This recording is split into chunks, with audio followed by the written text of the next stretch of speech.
Hi. So తండ్రి movie release అవుతుంది కదా, అవునన్నా. దాని గురించి మీ ఒపీనియన్ ఏంటి?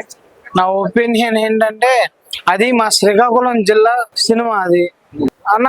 అది రియల్ మూవీ. ఓకే, సరేనా? ఎక్కడ జరిగింది అది? శ్రీకాకుళం. ఓకే, ఏం జరిగింది? 22 మంది చేపలు పట్టడానికి వేటకెళ్లారు.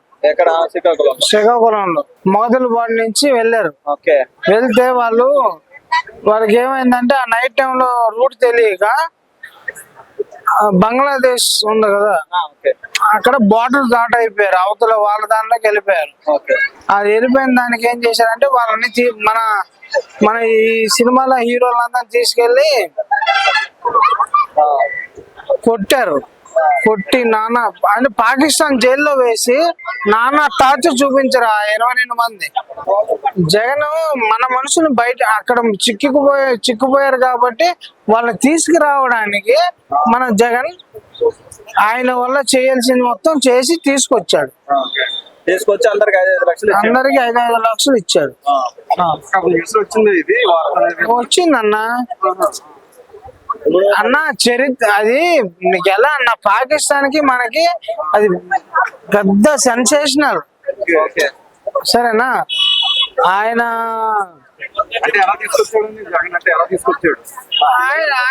ఆయన పవర్ ఆయన చూపించుకున్నాడు కొంచెం.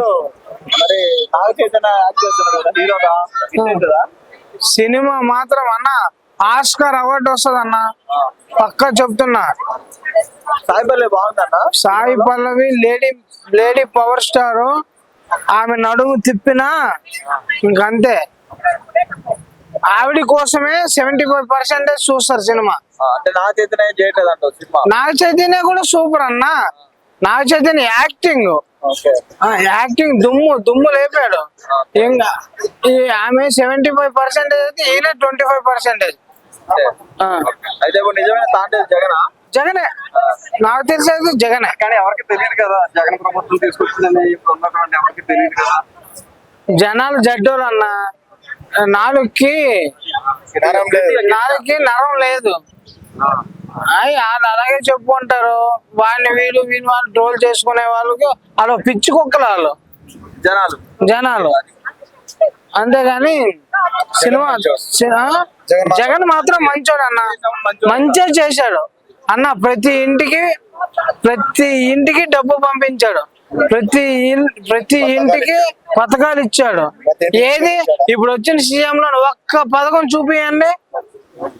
ఇక్కడ రేవంత్ రెడ్డి అయినా సరే నో ప్రాబ్లం.